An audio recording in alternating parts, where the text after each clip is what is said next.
Perawatan tanaman itu semuanya hampir sama. Kalau kita cuman istilahnya ceblok kangkung, nah itu tidak mungkin ya. Kita ingin mengharapkan buahnya nanti bisa banyak, tumbuhannya bagus. Kalau kita nggak ada usaha untuk perawatan itu tidak mungkin.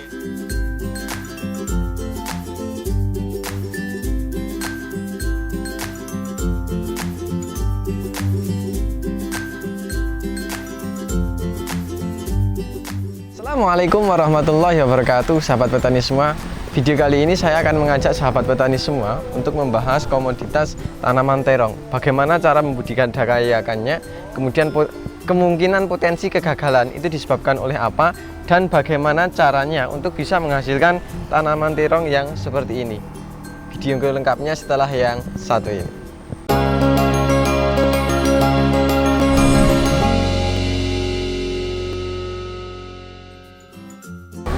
Oke, baik sahabat petani semua, kembali lagi bersama saya Zaki di channel Mitra Bertani TV. Seperti yang telah saya jelaskan di awal tadi, pada kesempatan kali ini kita akan belajar budidaya tanaman terong. Bisa sahabat petani semua lihat, ini adalah hamparan tanaman terong yang bisa dikatakan memiliki produktivitas yang cukup baik, kemudian tingkat kematian bisa dikatakan sangat minim. Akan coba kita bahas mulai dari dasar sampai nanti ketika panen. Tanpa lama-lama lagi kita akan langsung masuk pada sesi wawancaranya. Oke, baik sahabat petani semua, di samping saya sudah ada sang pemilik lahannya langsung. Monggo Pak, mungkin bisa memperkenalkan diri. Oh iya, nama saya Julius Yuli Priyono. Alamat saya di Grogol, Mangun Sukodukun. Kami di sini terkenal sebutan Pak Pri gitu ya. Pak Pri yang beralamat di Mangun Suko, Kecamatan Dukun ya Pak ya? Iya. Kabupaten Magelang. Iya. Sebelumnya mohon maaf Pak Pri, ini kita mau belajar mengenai tanaman terong karena banyak sekali yang ingin kita membahas tanaman terong, karena sampai sejauh ini jarang sekali kita menemui tanaman terong yang bisa dikatakan berhasil. Dan satu lahan itu full terong. Biasanya kalau yang kita temui adalah hanya sebagai pelasaran atau tumpang sari. Tapi kalau milik Pak Pri murni ya Pak ya, murni terong. Terongnya yang berwarna ungu ya Pak ya. Kalau varietasnya apa Pak? Yuvita ya katanya, itu yang dari tempat pertanian itu. Kami juga ini belum tahu, belum bisa menemukan apa terong apa atau merek apa yang mungkin cocok di sini. Tapi ini yang mereknya ini Yuvita ini ya. Ini kelihatannya lebih cocok di daerah sini mungkin. Untuk saat ini yang paling cocok di daerah sini mereknya Yuvita itu ya Pak ya. Mungkin Yuvita. Oke. Pertanyaan yang pertama Pak, ini kalau untuk tanaman terong sendiri, kenapa Pak Pri ini memilih sebagai komoditas utama? Kenapa kok tidak cabai? Kenapa kok tidak ditumpang sarikan? Itu alasannya kenapa ini Pak? Dari pengalaman, menurut saya itu daripada mungkin ini kan kalau cabai terus mungkin capek kali tanahnya atau gimana ya. Solusi yang lain yang lebih praktis saja. Tanaman terong lebih praktis daripada cabai. Kami juga menanam cabai, cuman kalau untuk lahan yang pertama istilahnya sehabis dicanggul itu kami tanami cabai. Berarti kalau yang ini lahan bekas ini ya Pak Pri? Iya, ini lahan kedua ini. Lahan kedua awalnya cabai. Cabai. Kemudian sekarang terong. Ini dilakukan pengolahan lahan atau hanya di lubang yang sama ini Pak Pri? Di lubang yang sama. Di lubang yang sama, kemudian diberi pupuk tambahan atau langsung tanam? Kebetulan enggak. Langsung tanam? Langsung tanam. Tapi bisa dikatakan cukup berhasil ya Pak ya? Kalau ya mungkin kami menilainya ini sudah ya 50 ke atas lah nilainya. Sudah cukup berhasil kalau kalau menurut saya di daerah sini malah ini yang paling berhasil dibandingkan yang lain. Oke. Kalau untuk tanaman terong sendiri Pak, hal yang mungkin biasanya menjadi momok petani itu kalau di cabai kan biasanya antraknos, butuh batang, tingkat kelayuan. Kalau di tanaman terong sendiri, kendala yang paling sering muncul itu biasanya apa saja ini Pak? Mungkin sama ya, dari petani itu kendalanya hampir sama. Layu, busuk batang itu pasti ada. Cuman kita ya harus ngulik lah apa permasalahannya. Cuman kalau tempat saya ini ada hama yang mungkin kami sendiri belum bisa menemukan obatnya, karena ini makan ini apa batang kulit batang itu dimakan, jadi patah ya Pak ya, bisa layu. Itu rata-rata seperti itu layunya, seperti itu ya. Itu kan agak udah hilang tuh itu. bagian itu nantinya mati itu. Ada binatang yang makan itu. Jadi kami juga kewalahan itu untuk mengatasi hama yang seperti itu. Jadi kalau di tanaman terong, kalau sejauh ini yang biasanya saya jumpai memang di tingkat kelayuan sama busuk batang ya Pak ya, yang cukup tinggi. Tapi kalau punya Pak Pri itu sebenarnya cukup aman. Tapi ini tingkat kelayuan disebabkan oleh bukan penyakit ya Pak ya, tapi oleh hama. Gitu. Hama ya. Hama ya, cara kerjanya adalah menggerigiti di bagian luar tanaman. Jadi kulitnya itu dimakan, kemudian lama-kelamaan akan menjadi patah ya Pak, menjadi layu karena dinding selnya sudah dimakan, kemudian sinar atau patogen bisa cepat masuk. Tapi bukan dari akar. Kalau biasanya yang kita jumpai itu adalah dari akar, kemudian busuk batang yang didominasi oleh bakteri maupun jamur. Tapi punya Pak Pri sampai sejauh ini bisa dikategorikan aman. Kalau untuk perbedaan di lahan dasar sendiri Pak, kalau untuk tanaman terong ini apa Pak? Seperti tanaman cabai atau sebaiknya minim penggunaan pupuk? Kalau yang tadi kan ini tanpa penggunaan pupuk dasar sebelum tanam ya Pak ya, ini hanya memanfaatkan tanaman sisa. Ini seharusnya ya mungkin perlakuan pembuatan lahan, pembuatan bedengan itu sama seperti lombok, seperti cabai itu sama. Cuman ini mungkin untuk efisien tenaga aja. Jadi daripada kita harus bongkar lagi, biayanya nanti kita membengkak kan. Nah, ini keuntungannya itu di situ. Jadi kita bisa mengurangi biaya produksi gitu loh. Dan masih bisa dikategorikan produktivitasnya masih cukup tinggi meskipun ditanam di lahan bekas gitu ya Pak. Kalau mungkin ditanam cabai tanpa dilakukan pengolahan lahan lagi mungkin hasilnya tidak maksimal gitu. Tapi kalau terong sampai sejauh ini bisa dikatakan bisa maksimal. Kemudian kalau ketinggian bedengan Pak, apakah itu berpengaruh Pak terhadap? Mungkin daerah kami tetap sangat berpengaruh ya. Karena apalagi saat ini seperti curah hujannya yang sangat tinggi. Jadi kalau nanti istilahnya itu kembung banyu kan, kembung air itu kadar air di batang atau di akar itu nanti mungkin bisa ganggu pertumbuhan si tumbuhan. Oke, jadi tanaman terong itu butuh akan air tapi tidak kuat kalau terlalu banyak air gitu ya Pak ya? Ya mungkin. Biasanya kalau terlalu banyak air biasanya akan mengakibatkan tingkat kelayuan yang cukup tinggi. Jadi kalau untuk saran Pak Pris bisa mungkin bedengannya itu dibuat tinggi supaya tanaman tidak terlalu jenuh air. Kalau diusahakan aliran air itu lancar gitu ya Pak ya? Jangan sampai menggenang. Kalau nanti terlalu basah itu adalah awal mula biasanya terjadinya kelayuan karena dengan kondisi yang cukup lembab patogen penyakit itu biasanya lebih betah atau lebih kerasan. Ya, itu kalau daerah sini loh ya. Kalau mungkin daerah lain beda lagi. Ya. Oke, itu untuk dasaran. Kemudian kalau untuk perawatan Pak, kalau untuk perawatan hampir sama dengan tanaman cabai, misalkan dikocor juga iya, kemudian disemprot juga iya Pak? Oh iya sama, kita perawatan tanaman itu semuanya hampir sama. Kalau kita cuman istilahnya ceblok kangkung, nah itu enggak mungkin ya. Kita ingin mengharapkan buahnya nanti bisa banyak, tumbuhannya bagus. Kalau kita enggak ada usaha untuk perawatan itu enggak mungkin. Jadi ya mungkin hampir sama lah seperti cabai. Ini mungkin tanaman ini sama kok perawatannya sama cabai. Pupuk daunnya terus apa? Kocorannya sama. Kalau untuk kocor sendiri Pak, ini sudah dilakukan pengocoran berapa kali atau menggunakan apa saja ini Pak biasanya? Ini karena lahan bekas ya, ini pengocorannya lebih dimaksimalkan. Jadi seharusnya itu 3 kali, ini bisa 5 kali. Bisa 5 kali. Biasanya menggunakan apa Pak? Kami menggunakan fokusnya itu yang kandungannya itu kalium.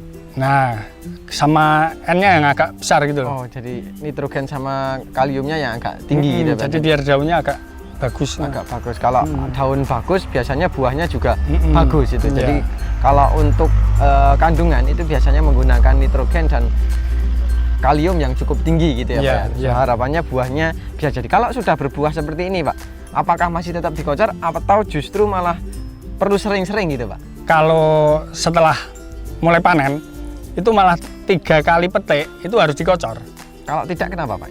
Nanti kalau nggak dikocor nanti buahnya yang atas itu kan kecil-kecil jadi bengkok-bengkok itu. Jadi kurang ada isinya atau apa gimana gitu. Berarti semakin banyak jumlah bunga dan buahnya, nutrisinya yang diberikan harus lebih banyak. Kalau tidak diberikan nanti buahnya akan mengecil, kemudian biasanya juga akan bengkok gitu ya Pak. Bengkok. Oke, mungkin itu dari segi pengacara. Oke ya, itu dia wawancara kita dengan Pak Pri yang telah membahas mulai dari awal sampai perawatan.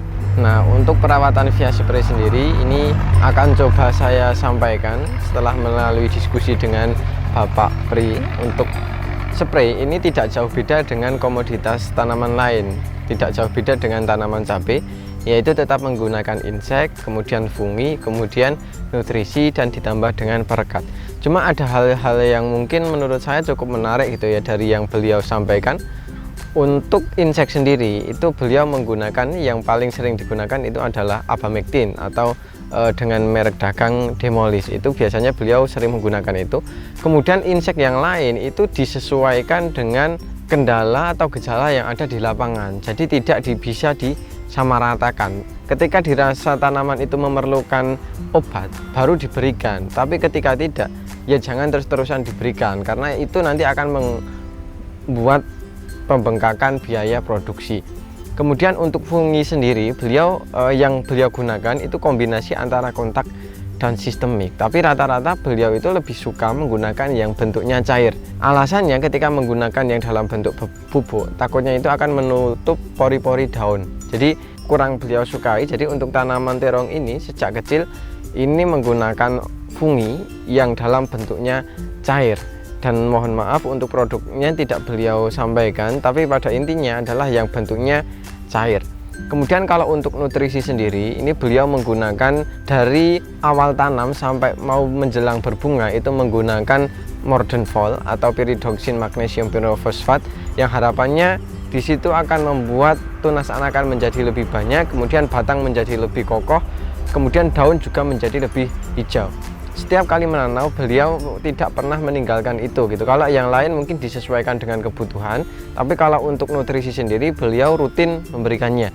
Kemudian ketika tanaman sudah memasuki fase generatif atau mulai tumbuh bunga, beliau menggunakan Kalinet, dosisnya adalah 20 ml. Jadi untuk Morden tadi 20 ml, kemudian Kalinet juga 20 ml. Itu rutin beliau berikan dengan interval sekitar 5 hari sekali. Kemudian hal yang tidak pernah beliau tinggalkan adalah perekat. Perekat ini diusahakan yang mempunyai sifat penembus, karena menurut beliau daun dari tanaman terong ini cukup memiliki bulu. Ketika tidak ditambahkan dengan perekat yang mempunyai sifat penembus, apalagi di musim hujan, khawatirnya obat yang kita berikan itu akan terbuang dengan percuma.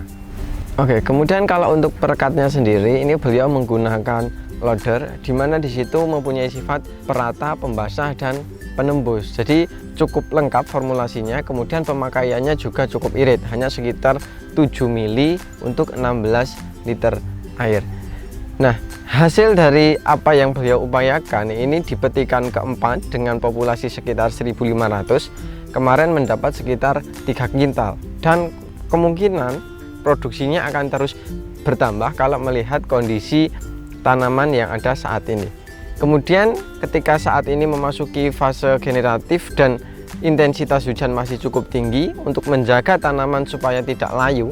Layu itu biasanya diakibatkan karena pH-nya drop atau pH-nya turun, sehingga bakteri dan jamur itu lebih betah berada di lingkungan sekitar area perakaran. Nah, untuk mengantisipasi hal tersebut, beliau menambahkan dolomit di lubang tanam. Dosisnya adalah sekitar 2 sendok makan untuk setiap lubang tanam. Ini bisa diberikan secara berkala, intervalnya itu bisa disesuaikan. Ketika masih ada dalam bentuk putih-putih itu menandakan masih ada, tapi kalau sudah tidak begitu terlihat bisa teman-teman langsung tambahkan sendiri gitu ya. Jadi untuk mengantisipasi kelayuan, karena yang menjadi momok untuk budidaya tanaman terong itu biasanya di tingkat kelayuan. Nah, untuk mengantisipasi hal tersebut beliau menambahkan dolomit sebagai langkah antisipasi dari serangan jamur dan bakteri. Oke ya, baik sahabat petani semua, mungkin itu yang bisa kami sampaikan pada kesempatan kali ini. Saya akan mencoba menyimpulkan apa yang telah kita bahas pada kesempatan kali ini. Yang pertama adalah untuk dasaran, ini hampir sama dengan tanaman cabai. Sebisa mungkin kalau ini yang diperkuat itu adalah unsur kalsiumnya atau dolomitnya, karena biasanya identiknya itu adalah penurunan pH yang mengakibatkan serangan jamur dan bakteri. Kemudian untuk Pak Pri sendiri, untuk komoditas terong itu lebih suka di lahan bekas, karena meskipun ditanam di lahan bekas ini masih memberikan hasil yang cukup maksimal. Berbeda dengan tanaman cabai yang umumnya ketika ditanam di lahan bekas itu biasanya hasilnya kurang semaksimal yang pertama. Tapi kalau untuk tanaman terong ini masih bisa memberikan produktivitas yang cukup tinggi. Kemudian sarannya juga sebisa mungkin bedengan itu dibuat tinggi, apalagi di musim hujan, karena tanaman terong itu adalah tanaman yang butuh akan air tapi tidak butuh terlalu banyak air. Jadi tidak suka apabila tanahnya terlalu jenuh, supaya diupayakan bedengannya itu tinggi sehingga aliran air itu bisa menjadi lebih lancar. Itu akan menjaga kelembaban di sekitar area perakaran menjadi tetap sehat sehingga tanaman bisa sehat. Kemudian kalau untuk dalam upaya untuk menjaga atau memaksimalkan hasil dari tanaman itu sebisa mungkin menggunakan obat itu sesuai dengan kebutuhan. Jangan dilakukan dengan pola yang secara kontinu atau terus-menerus dengan bahan yang sama tanpa melihat kondisi serangan yang ada. Jadi ketika itu kutu-kutuan sebisa mungkin diupayakan menggunakan insektisida yang memang spesifik untuk kutu-kutuan. Kalau untuk ulat ya spesifik untuk ulat gitu. Jadi jangan monoton dengan produk atau bahan yang sama karena itu akan menciptakan resistensi. Kemudian untuk menunjang pertumbuhan tanaman itu bisa dibantu melalui pemberian nutrisi. Nutrisi bisa lewat akar maupun lewat daun. Jadi kalau dalam hal ini lewat daun itu bisa sistem kocor. Saran dari beliau adalah yang menggunakan nitrogen dan kalium tinggi. Kemudian sebisa mungkin ketika tanaman sudah memasuki fase generatif itu nutrisi lebih cepat atau lebih banyak diberikan, khususnya via spray dan via kocor. Menurut beliau petikan setiap 3 kali petikan itu mutlak harus memberikan nutrisi, khususnya yang tidak memiliki kalium tinggi seperti KCl lewat bawah, kemudian kalinet lewat sistem spray. Itu akan merangsang pembentukan bunga dan buah sehingga buah yang terbentuk itu tidak mudah menjadi kecil dan tidak mudah bengkok. Karena identik dengan kekurangan nutrisi, makanya buahnya akan menjadi kecil dan bengkok apabila tidak diberikan nutrisi yang cukup. Mungkin itu dulu yang bisa kami sampaikan pada kesempatan kali ini. Semoga video ini dapat bermanfaat. Dan apabila video ini bermanfaat, jangan lupa klik like, comment, share, dan jangan lupa subscribe untuk tidak ketinggalan info-info terbaru dari kami. Terima kasih dari saya Zaki. Salam Mitra Bertani Indonesia. Wassalamualaikum warahmatullahi wabarakatuh. Dan sampai jumpa di video kami selanjutnya.